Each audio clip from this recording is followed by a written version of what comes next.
Okay, let's talk about Tron Aries. So Tron Aries is, of course, the 2025, 15 years later sequel to Tron Legacy. I have previously reviewed both Tron movies, so if you want to check out those two reviews in the description, that would be highly appreciated. But what is Tron Aries about? So Tron Aries, according to Letterboxd, is a highly sophisticated program named Aries is sent from the digital world into the real world on a dangerous mission, marking mankind's first encounter with AI. Basically, Aries himself is played by Jared Leto, and he is one of the first ones of these Tron programs to basically be released into the real world. And Evan Peters, who plays Dillinger from the first movies, Dillinger's grandson, is the CEO of Dillinger Industries or whatever, and he created Aries and is like, hey, look, dude,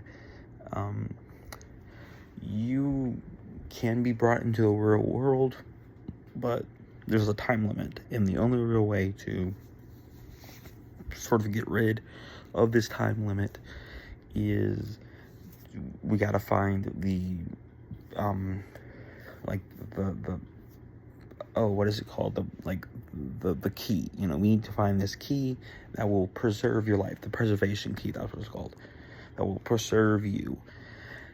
So it is up to Aries, along with some other programs, to go and track down this thing once it gets into the real world. And it is brought into the real world by, I think her name is Greta Lee. Greta Lee's character, yes, Greta Lee, who plays Eve Kim. Eve Kim is the, new president, I think, of Ecom, who Kevin Flynn works for in the first movie. And she wants to use the master key for good, and of course Evan Peters' character Dillinger wants to use it for bad. And honestly, this movie was as good as I hoped. It was not as bad as I expected it to be, especially considering what everybody is kind of saying about the film. It's better than I was expecting it to be. I really did enjoy the visuals. I think this is a gorgeous movie. And I also really loved the soundtrack from Nine Inch Nails. I don't really know if I'm 100% familiar with Nine Inch Nails, other than the music that they did for Mutant Mayhem. But I did ultimately like what Nine Inch Nails did here. I think the soundtrack, while being a little loud at times, most certainly was pretty good. And of course, this, like I said, is a visually gorgeous movie. So on all these sort of levels that you'd want this film to work on, it works on. Unfortunately, like with the previous two Tron films, it really doesn't have a good story, unfortunately. I appreciated in some ways how they continued the Tron and Tron Legacy story. I think they did a good job with that. Unfortunately, this is not as much of a sequel to Tron Legacy as one would hope, especially considering that I think Tron Legacy is still the best movie of this whole franchise. This was pretty good. It's pretty enjoyable. I do think that Disney, because I heard someone say that Disney keeps trying to make these Tron movies mainstream. I will say this movie does feel very mainstream, almost to its detriment. I think that this movie, I think this movie is failing, and it's kind of failing for some of the obvious reasons. But I do think that this movie probably would have maybe done a bit better if they not only tried to make it more mainstream, but they also maybe had it connect a bit more to specifically Tron Legacy, considering Tron Legacy was the most recent Tron movie. It has a very big fan base. A lot of people like Tron Legacy, so I think they just sort of misstepped some things. I saw one of the usual suspects say that Eve Kim, the girl boss character, killed this movie. No, it was not the girl boss character. It was not Eve Kim. It was, in fact, Aries himself, Jared Leto, who also produced this movie. Jared Leto, yeah, he was as kind of bad as I expected him to be, and he was honestly a bit better than I was expecting. I'm not a fan of Jared Leto, whatsoever. Yeah, he's not really that good of an actor. Yeah, he, basically runs a cult or something like that.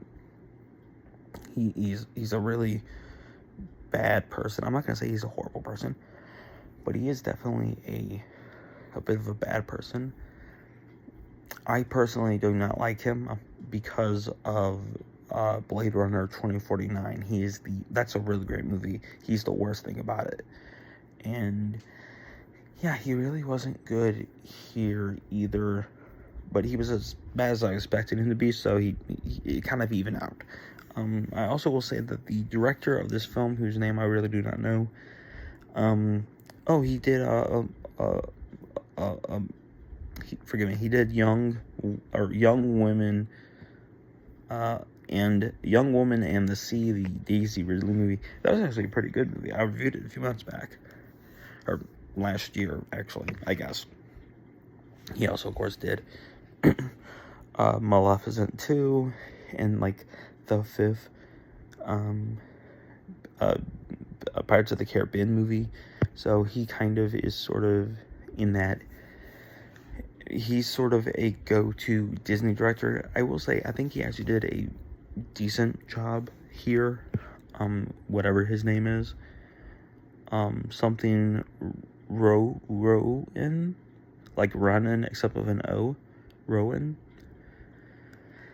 I think he did a good enough job here as a director, but I do think that it is the musical score and the visuals that are going to really sort of help this movie be good, or at least well-liked in terms of general audiences. But yeah, for some reason, Disney keeps trying to make Tron a thing, and honestly, I think it would have helped them if they made more of a sequel to Tron Legacy. Now, granted, that's probably me being a little selfish, because I love Tron Legacy. I really do love that film. I love Tron Legacy, and we've all been waiting 15 years for a sequel, and they do sort of drop a few references here and there, like I think 3 references to Tron Legacy. But, and they even sort of sequel bait with something involving Tron Legacy. But yeah, like, I don't know, like, this movie was just okay. I gave it 3 stars on Letterboxd. I gave the original 3 stars. I gave Legacy, probably because I love Legacy so much, I gave Legacy 4. But I really do think that this isn't as boring as the original Tron, but it's most certainly, I think, in equal footing. Maybe a bit better made than the original Tron, but it's ultimately a good enough film that I do think that you would probably enjoy on the big screen, because it is very spectacle. So I do recommend you check this out in the theater. Check it out on Disney Plus. Just watch it once for the spectacle of it. But if you're not really a Tron fan, unfortunately, I don't think there's much here for you. But yeah, as always, remember that God made you special. He loves you very much. Thank you so much for checking out this video. Follow me on Instagram, Letterboxd. Make sure to like, comment, and subscribe. I appreciate you so much if you've watched this video all the way through. Like I said, God made you special. He loves you very much.